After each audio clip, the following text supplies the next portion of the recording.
लड़के पर जवानी आती देख हरखू के बाप ने पड़ोस के गांव में एक लड़की पसंद कर ली। लेकिन हरखू ने मनसुख की लड़की मानू को जो पानी भरकर लौटते देखा तो उसकी सुध बुझ जाती रही। जैसे कथा कहानी में कहा जाता है कि शहजादा नदी में बहता हुआ सोने का एक बाल देख सोने की केशधारी सुंदरी के प्रेम से आहत महल की अटारी में उपवास कर लेट गया था। बहुत कुछ वैसा ही हाल हरखू का भी हुआ। मुंह से तो कुछ कह न सका, पर शिथिल शरीर, चेहरे का रंग उड़ा हुआ, कुछ खोया खोया सा वह रहने लगा। माँ बाप ने उसकी हालत देखकर सलाह की। मुँह दर मुँह नहीं, पर उसे सुना दिया कि ब्याह जल्दी ही उसका हो जाएगा।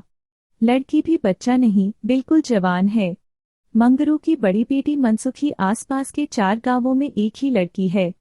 पानी का बड़ा मटका सिर पर उठाकर धमकती 2 मील चली जाती है। घर भर का काम संभालती है। अभी से यहाँ आ जाएगी तो हरखू की माँ को भी चैन मिलेगा। बूढ़ी हो गई बेचारी। पर हरखू को इससे कुछ तसल्ली न हुई। वह अक्सर लंबी लंबी आहें खींचकर चुपचाप पड़ा रहता। एक रोज माँ ने आंखों में आंसू भर अपनी कसम धराकर पूछा तो उसने सच कह दिया। मनसुखी की बात सुनने से भी उसने इनकार करके कहा, या तो मनसुख की लड़की मानो, नहीं तो बस कुछ नहीं। माँ बाप ने बहुत समझाया। उसे सुनता देखते तो आपस में मनसुखी की तारीफ और मानो की निंदा करने लगते। फिर जो लोग ऐसी बेशर्मी से ब्याह करते हैं उनकी कितनी निंदा होती है, यह सब वे लड़के को काकोक्ति, अलंकार और रूपक द्वारा समझाकर हार गए।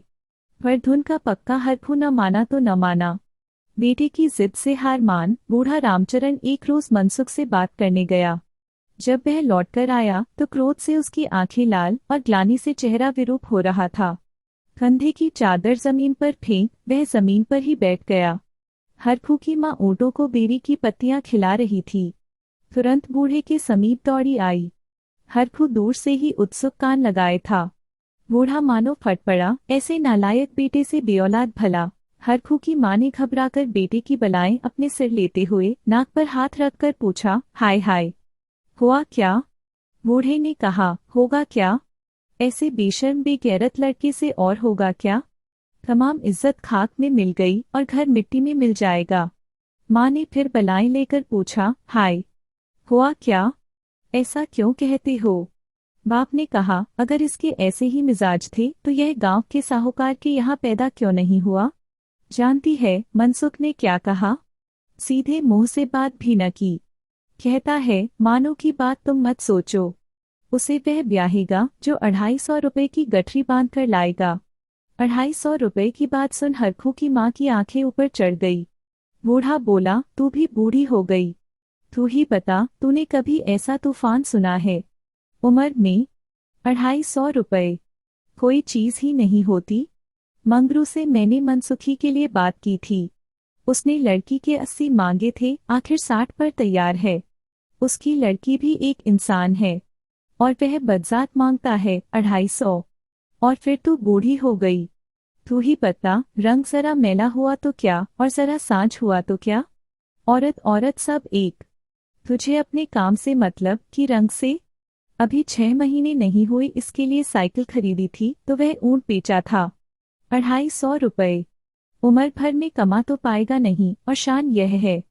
अच्छा तू ही बता, इतनी बूढ़ी हुई 250 रुपए कभी औरत के दाम सुने हैं? 250 रुपए में तो फिरंगी की तोप खरीदी जाती है। हरखू ने सुना और आह को सीने में दबाकर करवट बदल ली।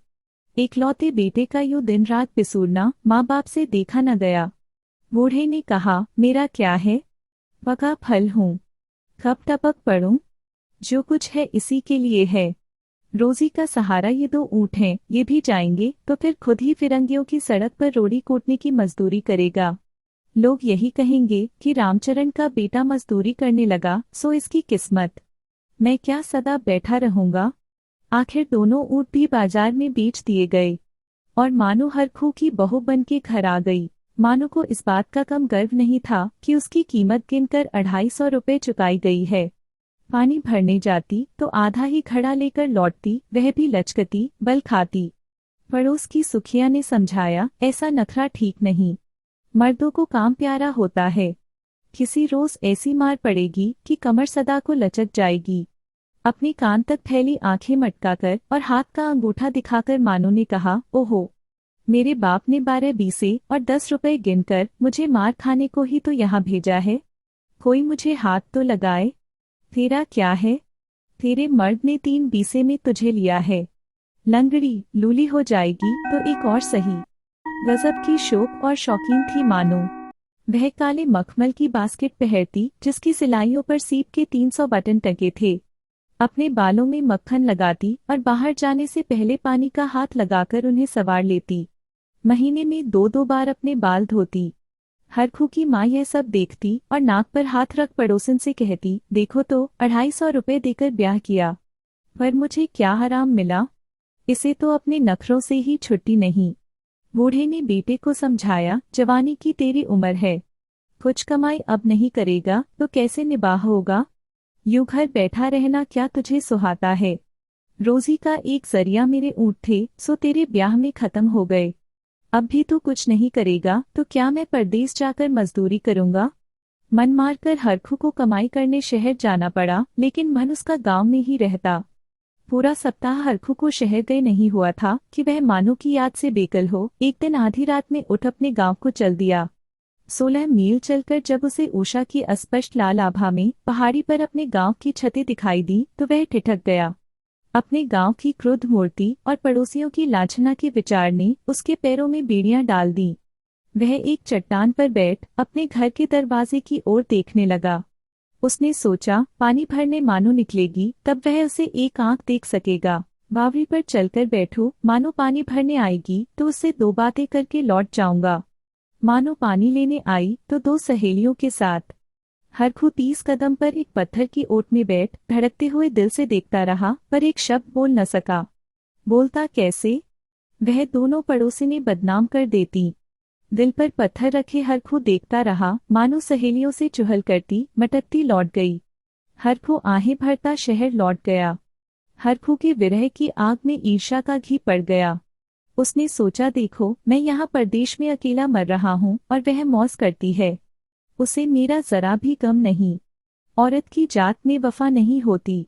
8-10 दिन बाद वह फिर रातों रात सफर कर मानू को एक पलक देख सकने और एक चुंबन पा सकने की आशा में गांव की बावड़ी पर आकर बैठ गया। परंतु वह अकेली नहीं आई। पड़ोस की 3 सहेलियों के साथ अटखेलियां करती आई।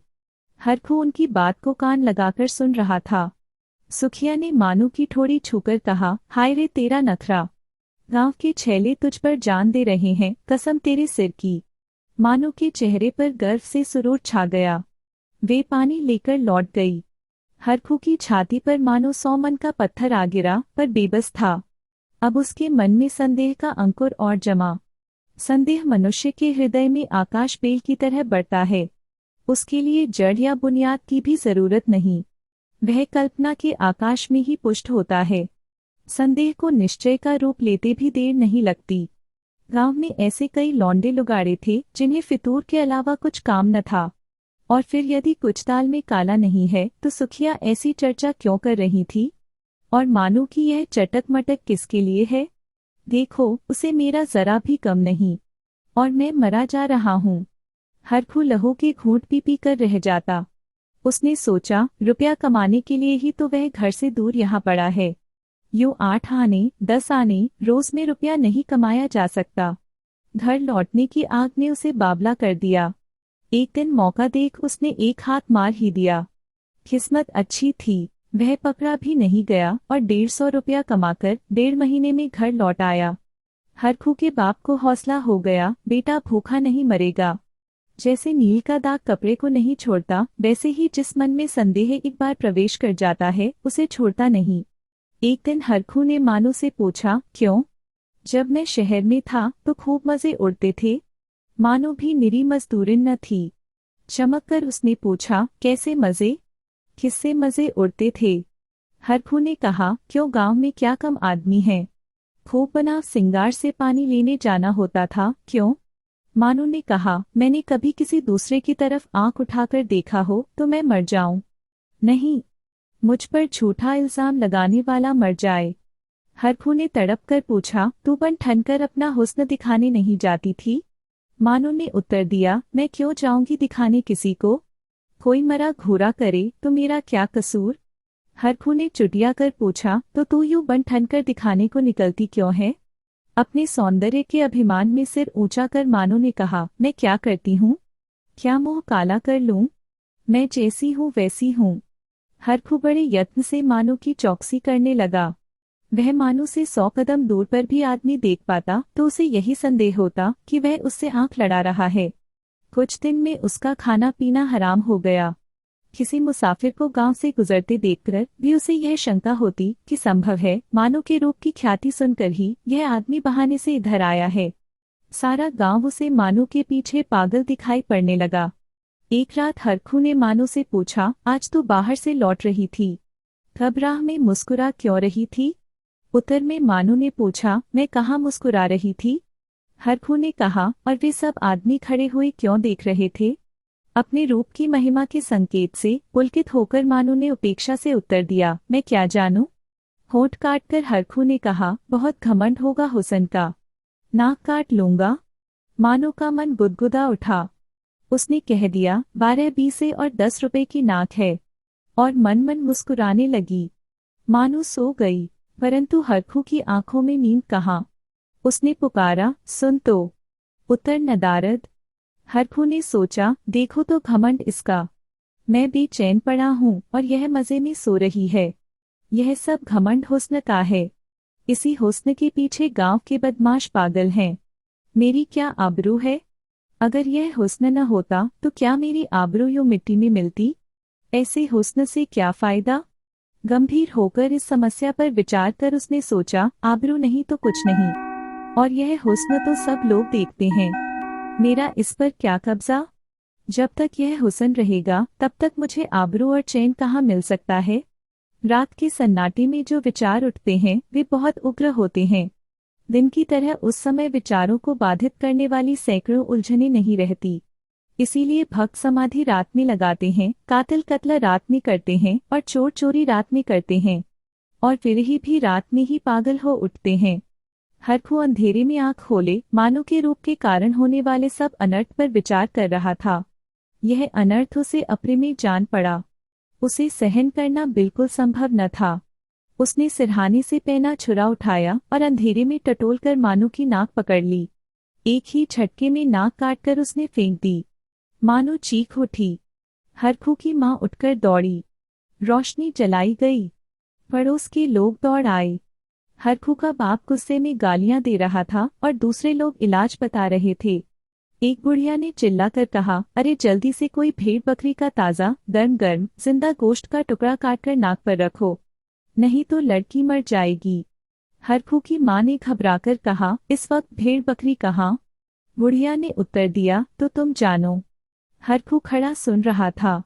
मानो की नाक उसने इसलिए काटी थी कि वह केवल उसी की होकर रहे। दूसरों की आंख उस पर पड़ना भी उसे सहा न था। वह मानो को केवल अपने ही लिए रखना चाहता था।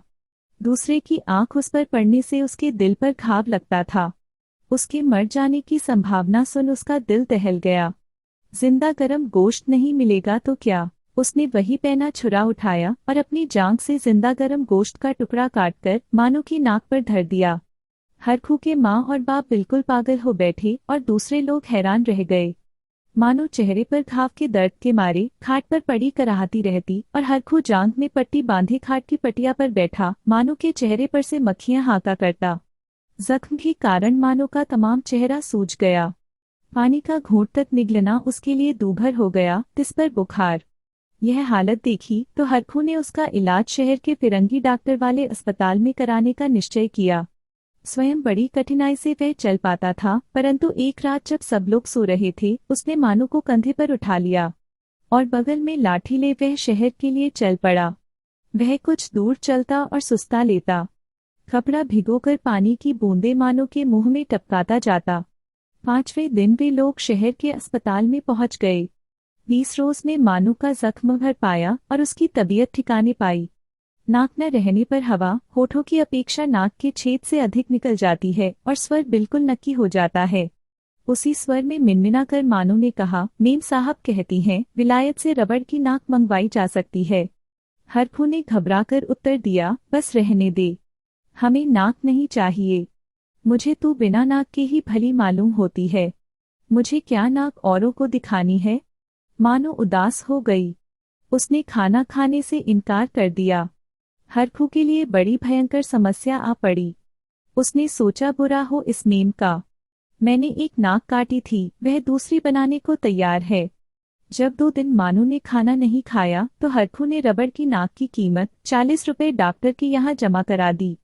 पर शर्त एक रही कि मानू नाक लगाएगी जरूर, लेकिन गैर मर्द अगर उसे घूरने लगे तो झट नाक उतार कर जेब में डाल ले।